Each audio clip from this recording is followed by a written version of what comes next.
And welcome back to my Star Wars podcast with Stephen Cross. My name is Stephen, and I am so happy to be back here. It's been several weeks, if not at least a month, since I was doing my Skeleton Crew review, my first two reviews for the first two episodes of Skeleton Crew. But today, after several weeks later, after finishing Skeleton Crew, I'm going to be sharing my thoughts on the series and just what I think about the series overall. I'm going to try my best not to get too far into it as much as I would like to, and not a long episode. I just want to quickly share my thoughts on what happened in the series and just share my love for it because I really enjoyed it. It didn't blow me out of the water by any means. It's not like my favorite show ever, but it was a fun show. It really was, and it's unfortunate to see that this show has been absolutely bombarded with negative reviews or ratings because of what happened with the Acolyte, and a lot of people are just simply not watching this or just um, rating this horribly, even though they have hardly watched it, or maybe there are some people out there that didn't like it. But for me, as a Star Wars fan, I liked it, and this is coming from a person that knew the Acolyte was so bad that I didn't even watch it. Right? I've seen only bits and pieces of it in the story, and I already know it's bad. um, but yeah, so watching Skeleton Crew again, it was a fun show. It's a kid show, but that is for kids, right? I mean, Star Wars is for kids, but also for adults too. But I also felt like that this show was not completely entirely for kids. There were some adult elements to it, in my opinion. And I think the show was for everybody. And of course, again, like the focus was on kids and the youth, but again, it was really for everybody, and I loved it. So yeah, like again, quickly leaving off to where I was talking about in my last episode. After the episode two, the kids, they're making their way to these different worlds, trying to find ways to get back to at Aten, and they meet Kim, who is connected to the New Republic. Jod doesn't really like her, and so, anyways, they find this location of at Akron, to where they at first think that it's at Aten, but it's not. But it's a similar world, and it's very interesting because all these worlds are connected in the Old Republic, which I don't know too much about, but maybe we will in the future. But they have an ordeal there on Akron, and Neil has has a few nice moments with this girl that is a native on the planet that's trying to survive, and basically they have these moments to where they're talking about fighting and war, and Neil doesn't necessarily like fighting. He thinks that people should be nice to each other, which it was a very nice, sweet episode, and it was kind of focused on Neil. At the end of the episode, it revealed that SM-33, the awesome droid, which I absolutely loved in this show, very, very cool droid, probably one of my most favorite droids in all of Star Wars now. To be honest with you, he reveals that he was the one that scratched out the coordinates to at Aten on at Akron, and the kids are wondering why. Well, he reveals to them that he was ordered to by the captain, and he says that he was ordered that if anybody was looking for at Aten, he would kill them, right? And there's this really cool scene where he's going to kill mode, and so he's basically scaring the kids, and ultimately Neil, stands up and tries to be brave, and throws a rock at SM-33, and Jod kind of saves the day by shutting off the droid. But yeah, it was a really good episode. But ultimately, they find out that the ship is called the Onyx Cinder, and that it was under Tech Renard or Renard. I believe that's how you pronounce it. Who was probably one of the most famous pirates ever in the Star Wars galaxy, which we really don't know about, which I'm very curious to know about, and perhaps we'll know about him more in future series or movies, and I think that would be pretty cool. And yeah, like I mean, this series had a bunch of different elements to it. It kind of felt like National Treasure, Pirates of the Caribbean a little bit. It was really, really cool. And I think for a lot of people that are a little bit older than I am, in their 30s or 40s, that this is very much like kind of like a Goonies type of show. And I don't know that reference a whole lot, but I think that's a good thing. Um, but yeah, I mean, this was a great show. It had very good characters, very good development, by the way, very good writing, absolutely perfect writing, in my opinion. There wasn't really a scene where I'm like, I don't think I really like that. No, I mean, it was just a fun, laid back show, which I really enjoyed. And again, I didn't have a whole lot of the expectations in this. I just sat down and watched it, and it was great.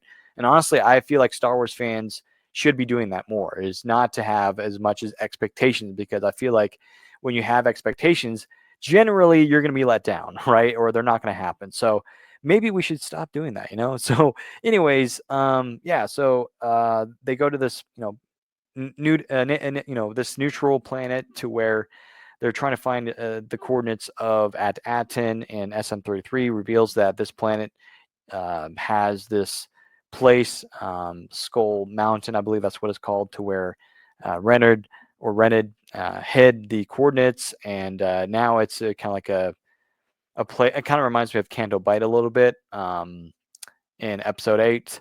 Well, anyway, they make their way. They try to find their way, and Jod is noticed by a pirate that I think is just a kind of like a scoundrel pirate that is working for a bunch of pirates, but ultimately she answers to Brutus, who is the main baddie, if you want to call it that, in this series. And so she informs Brutus, and so the pirates are on the way. Jod is in a hurry because in some ways, he wants this for himself, but he also wants to. Maybe he's stalling a little bit to get the pirates here so that he can show them, hey, that Aten is a real place. The treasure is real. Ultimately, they find the treasure of their own. They make their way through these different caves and caverns. Again, very much, it reminded me a lot of National Treasure a little bit. But anyways, they find the treasure. They find this large room of all this treasure that Renard had found, and throughout the years. And one of them was a lightsaber, which Wims notices it, and of course tries to use it in the episode, and nearly cuts his foot off, without you know noticing or really studying it, because again, that's what kids do. He's a kid, not very knowledgeable on such things. But anyways, they come to find out that of course Jod realizes that what the kids are saying is true, that Aten is real. It is a very wealthy place. It is the last mint of the old republic, because all the other planets had been destroyed, most likely by the Empire. And so this is kind of like Treasure Island, right? So for him, this is great. So, anyways, he orders the pirates outside to be killed with the acid, which I thought was a really cool scene.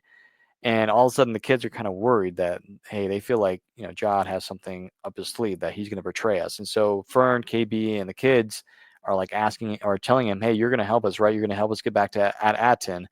And anyways, he turns his back on them and tells SM-33 that he wants to claim the title of captain, and he tells the kids to just yield. Well, the kids very much disagree. Fern, she tries to fight him, and Jod takes her and basically holds a knife up to her, or a sword, and basically said, just say you yield.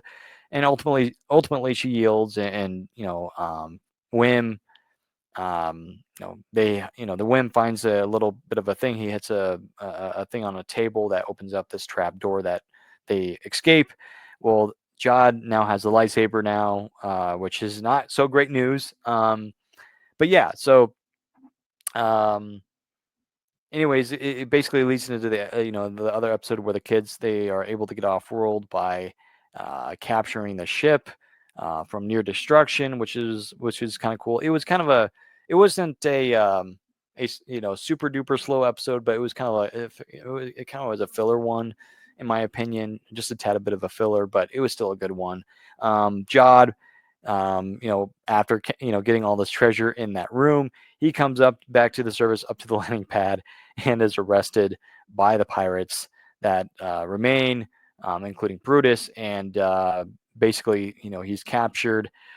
And so, yeah, so the kids, they have the upper hand now. Well, in the next episode, Jod tells the pirates that the ship, is the key to Aten, and the kids, they happen to get captured by the pirates, and they eventually they reclaim the ship. And again, more than likely, if you're watching this right now on YouTube, you already seen the series, but if not, spoilers.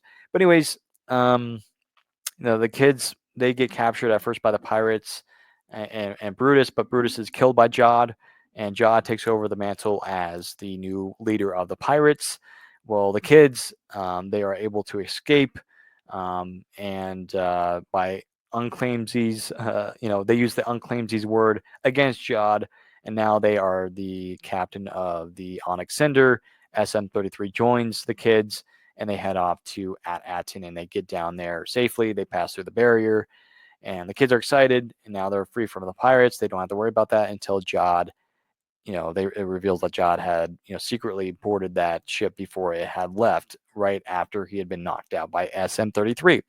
Well, Jod is very, very pissed off, and he basically tells the kids, no funny business, or I will create some pain, basically. And if you do not cooperate, I know who your parents are, because early in that episode, or I think the episode before that, the parents had sent out this message to the kids, encouraging them to come home, but also telling that they miss them and that they can do it. They can make it back home to Aten. And the kids, obviously the kids get emotional, but Jod, now he knows who the kids are. The kids' parents are, and so the kids are terrified. They're upset. They feel betrayed. Wim is just, he's had a rough time, right? So they make it down to Aten. They arrive. The parents are excited, but also worried because they feel like something's up. Jod and the ship and the kids, they arrive at the vault, and Jod is just more than overjoyed because they enter the room where all these credits are. Just one of the thousands of vaults on the planet, and it just reveals, probably thousands, if not millions, of Old Republic credits, right? Which is extremely valuable. I mean, it's kind of like finding a coin from the 17 or 1800s. It would be worth millions now, right? And so he goes crazy. He's enjoying. He's loving it. Well, the parents, they come down on this little bit of a, I don't know what you call it. I forget how you call it in Star Wars. But anyways, they arrive.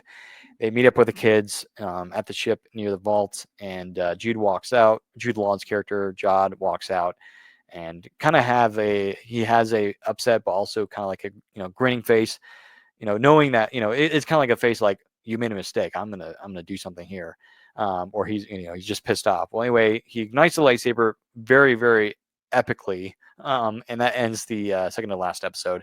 And in the last episode, basically, it starts out saying Jod tells the parents that the kids were naughty and that they should be punished for leaving the planet, leaving home, leaving their parents, and that they have a lesson to learn. And the parents are saying, "Don't worry about it. We'll deal with it."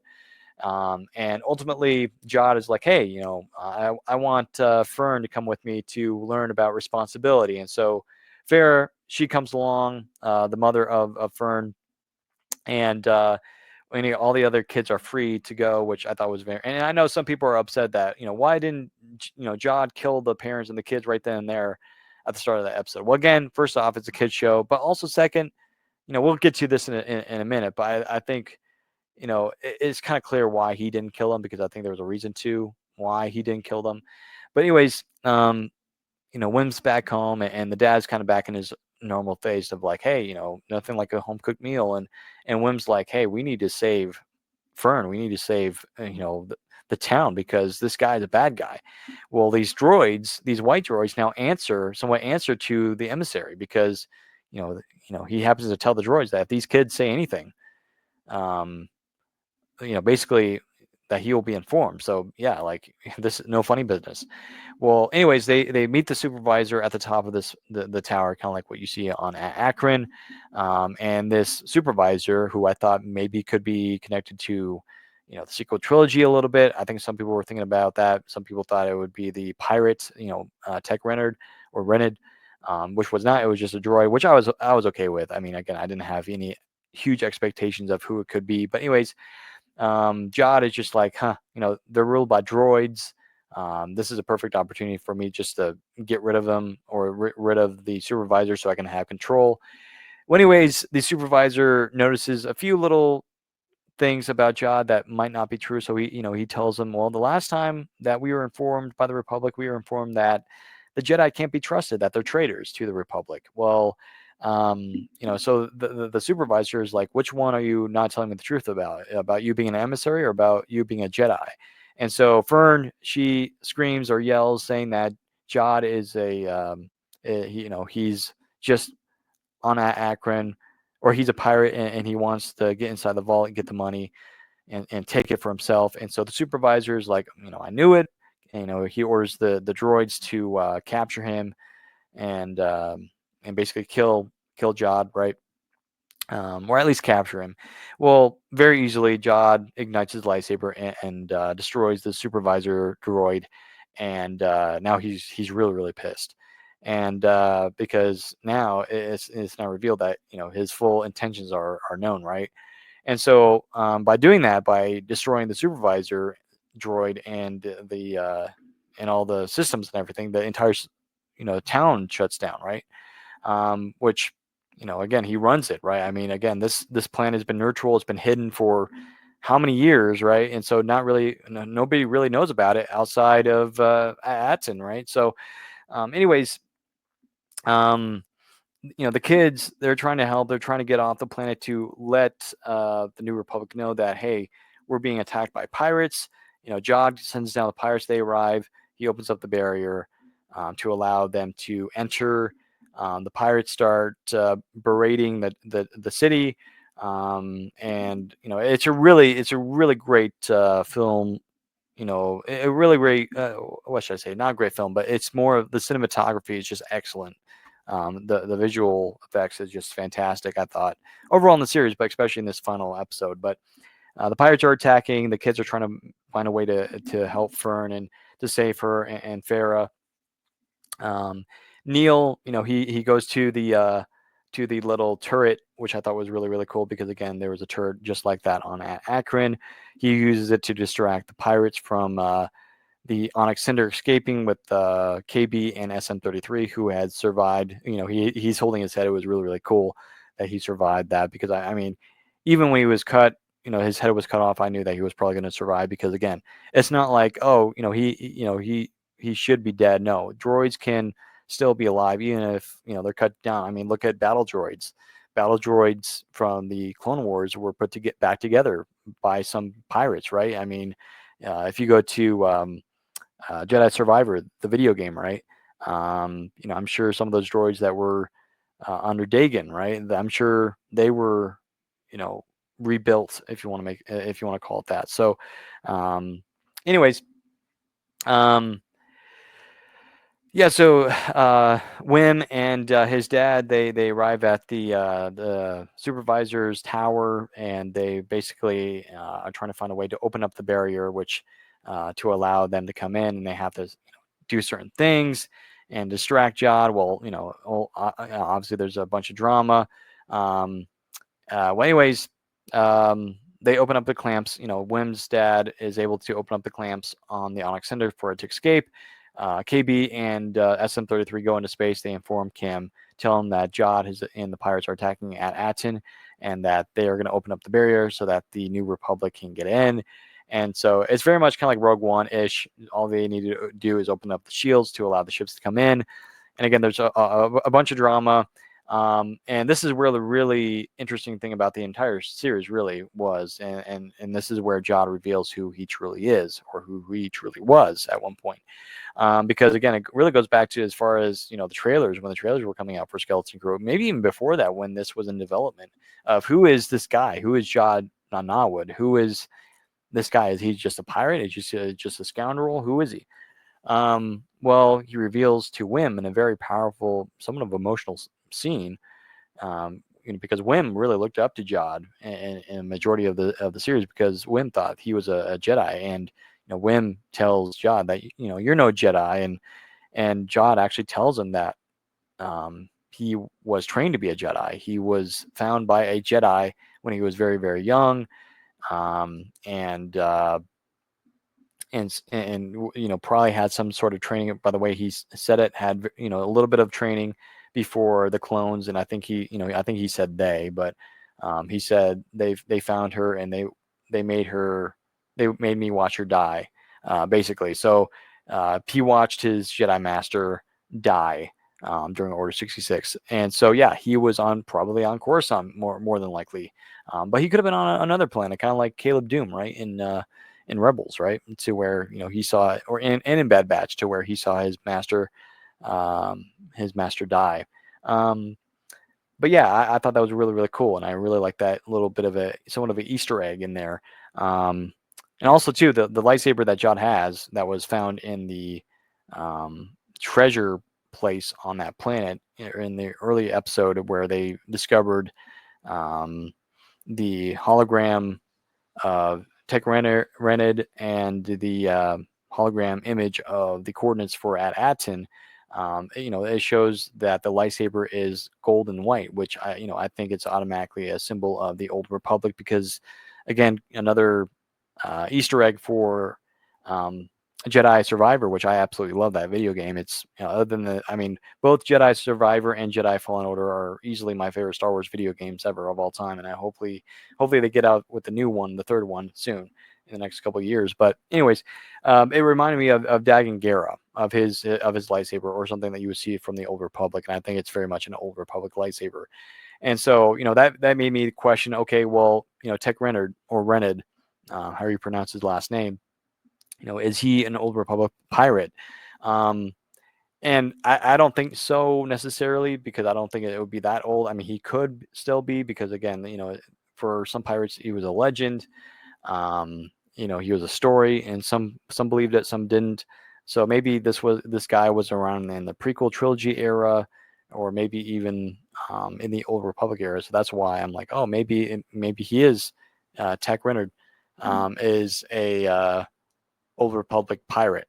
Who knows? And I'm sure we'll find out in the years to come whether it's TV series or movies coming out in theaters for Star Wars content. But anyways, um, yeah. So there's this confrontation. Farah and Wim's dad, they are able to ultimately pull the switch and let down the barrier. Jod is very disappointed, obviously.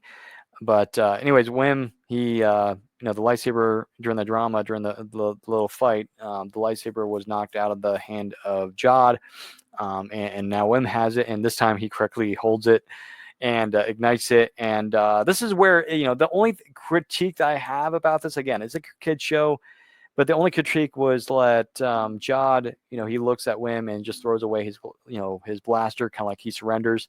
But when I was watching it, or even after I watched it, I was like, Jod, all you have to do, man, is just point your blaster at one of the parents or both of them and shoot them both or kill them both, and the kids will drop that lightsaber. Um, but the reason why I guess it kind of makes sense why he did that and why he surrendered. And again, there was multiple times, and I'll say this: there were multiple times, especially in the last few episodes of Skeleton Crew, to where Jod could have killed either the kids or the parents or both. But the reason why I don't think he did is because again, he was a Jedi, and I think there's still a part of him where he's conflicted, to where he's still in that mindset of like, hey, the galaxy, because he tells Wim early in the series, his famous Jedi quotes, if you want to call it that. And one of them I think was quoted by Qui-Gon Jinn or even Yoda, right? So it's just like I think he's very much conflicted. I think he still uses, of course, he uses the Force because originally I thought he was using magnets or whatever or some sort of thing to make it look like he was a Jedi, but no, he was trained to be a Jedi however, for a very brief period of time. But yeah, it's just like interesting. It was very, very interesting. But yeah, it does make sense though. And again, that was really somewhat the only critique. But again, it does make sense. And also, again, it's a kid show. But I thought that, hey, if you wanted to make things a little bit spicy, if this was not a kid show, I could definitely see it to where Jod does kill the parents or kill one of them or maybe injure one of them. Shoots one of them or whatever, or make a sacrifice where one of the parents sacrifices for the kids or whatever. But that didn't happen. But anyways, they pull down the lever, they open up the barrier. Jod somewhat surrenders. The ships start coming in. They start killing all these pirates that are berating the town, and the pirates start retreating. There's B-wings in there, which were really, really cool because you don't see them a whole lot in live action Star Wars. And yeah, so the pirates retreat, the good guys win. Um, the kids, Fern, um, uh, and Wim and the parents and Farah, they escape the supervisor's tower, and it's kind of a moment to where Wim looks at Jod and he's like, Jod, come with us, and Jod's like, he just wants to stay there. He's kind of given up at that moment because he's lost his entire pirate ship is coming to the ground, right? And there's that scene where Jod's looking up and all, he has a grin. And, that's what a lot of people right now are talking about. Like, what does that mean? What does that imply? And I think the director of Skeleton Crew, um, they or the producers, they were coming out saying it's really up to your interpretation, because again, there's still question marks whether there's going to be a season two, because at the end of at the end of season one, in the finale of this episode, it kind of hinted, hey, there's going to be a second season. But again, there's a lot of people who are like, oh, well, maybe it's just for our interpretation, because again, the ratings for this story is not very, very good, despite like I'm looking on online right now, and I think Rotten Tomatoes has Skeleton Crew at 91%, which is really, really good. IMDb has it 7.2 out of 10. Which I think is pretty fair. I'd actually give it maybe an 8.5 to 9 out of 10 for a kids show. This is really, really good. But yeah, like I thought this was great, and yeah. So, anyways, my thoughts on that scene of Jod looking up out of the window. My first thought was like, maybe he's, and somebody pointed this out, maybe he's actually happy for the kids that they were able to actually take down a pirate ship. Well, even though it was the New Republic, but just for the kids to do all this, to be heroes and all that, and for him to be, encouraging these kids for majority of the show when he was friendly to them and didn't be a turncoat to them. He kind of trained them certain things, right? And how to fly a ship and how to do certain things and everything. He was kind of like a father figure in some ways, especially to Wim. But and I think in some ways I was like, what, maybe he's actually happy. But also I thought maybe he's happy that the pirate ship is going down. And that was my thought, that maybe, hey, I don't have to deal with all this pirate crap. I can do my own thing. I don't have to be tied to the pirates. I don't have to have a bounty on my head. I don't have to worry about that. I can do whatever I want. And so, yeah, and then and then the third thing was maybe he's actually still the villain. Maybe he has a plan of like, hey, I'm going to make it look like that whatever happened, and then this whatever, or he's going to try to frame it to look like he's the good guy, right? And all that, or maybe he's going to, if there's a season two where he's going to somewhat apologize to kids and say, yeah, the pirates held me hostage and we were trying to do this certain thing. But yeah, I don't know. It's very interesting. But in that scene, if I remember correctly, it didn't have like it was very calm. The music was very calm. It wasn't like epic or dark. It was very, very calm. So it makes me wonder, maybe somewhat of a little bit of a redemption moment for Jod. But I thought that was really, really cool. And then the last clip of the series of the series was Wim watching the Corvette ship flying over or arriving on at Aten, and I thought that was really, really cool. And Wim not having to worry about the assessment test. But anyways, that wrapped up season one. But yeah, like I said, I thought this series was a great series. Again, I didn't have any expectations coming into this. I didn't watch The Acolyte, but I knew it was so bad, and I even read a little bit of the story of what happened, of certain things, and it just. But not only that, but the direction of some of the producers that made the show, and the directors, and some of their political agendas that I just did not like and agree with. And I guess we live in America, and that's fine. But again, it was kind of like they were pushing an agenda that I think is definitely wrong, but also something that you should not be putting in Star Wars, because this is for fun. It's not something for your own political agenda, right? So, but hey, I mean, if you like The Acolyte, great, that's great, and we all have different opinions. But for me, I don't particularly really like that type of story and that agenda, right? And it just doesn't feel like Star Wars. It was just like, yeah, it was just weird, very, very weird. But anyways, but yeah, this series was, again, so much fun. It was a breath of fresh air, because I feel like I haven't watched a whole lot of Star Wars recently. There hasn't been a whole lot of Star Wars content, and I think that's been going on because of a reason, because of The Acolyte not doing so well at all, despite all this money going into it. Very, very, very, very much underwhelmed in that. But yeah, I hope that there's a season two, but unfortunately, like a lot of people, a lot of Star Wars content creators agree, is that there probably won't be, just because of the ratings. But I hope that that is not the case. And if there's a season two, I'm super excited about that, because I think that this could go somewhere. And of course, I'm super excited about some of the new shows are coming out. Andor, I think that's coming out somewhat soon. I think in the next few months, if I'm not mistaken. I think it's coming out this year.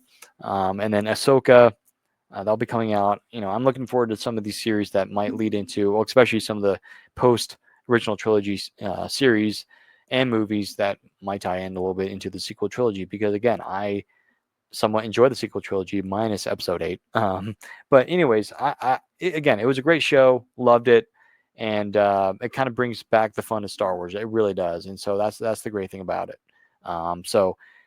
Great job to all the producers that did this show, and to the actors and everything. I thought the music was fantastic. Again, John Watts, who I believe created or did the Spider-Man movies, fantastic job.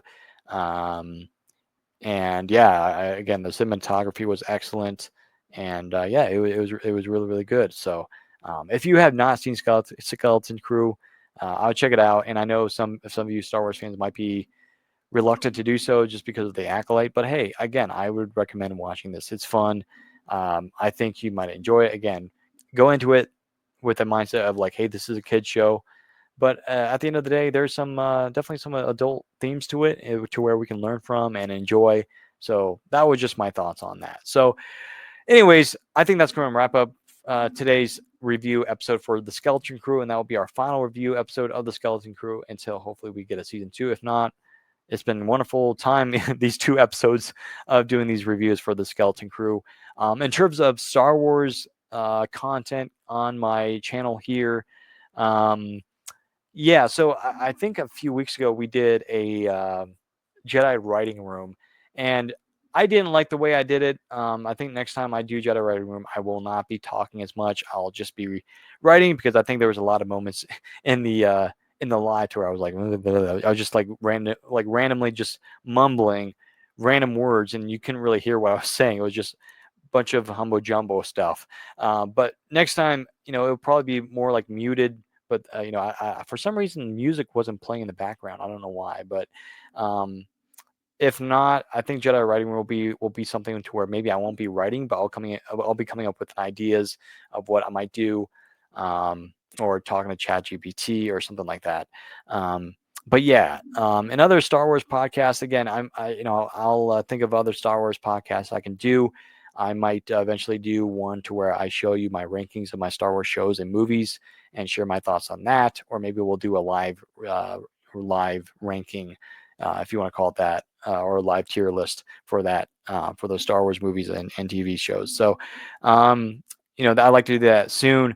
And in regards of my other stuff on my channel, Steve Unscripted, I might do an episode tonight very quickly before I go to bed or start settling down for the night. I might do one episode, and then for my uh, other podcast for Anchored, I hope to do another episode soon. Probably not tonight, because again, I want to plan into that and start looking at different verses and everything. But stay tuned for a little bit more content, because again, I've been very, very busy with work.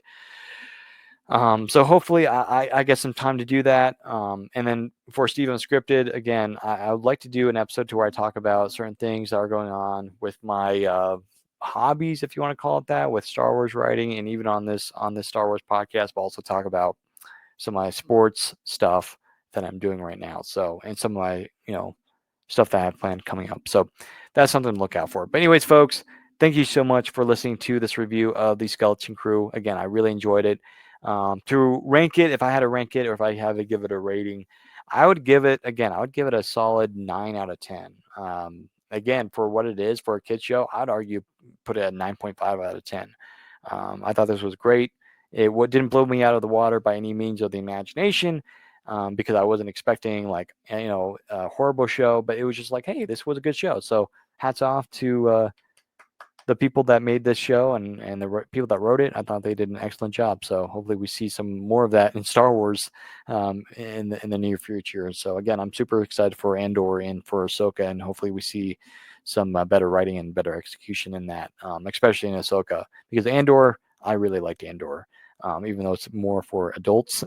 But yeah, I really enjoyed both of those, especially Andor. Maybe Ahsoka, maybe a little bit less than that, but Ahsoka was fine. It was okay. But yeah. Well, folks, thank you again for watching this Skeleton Crew review.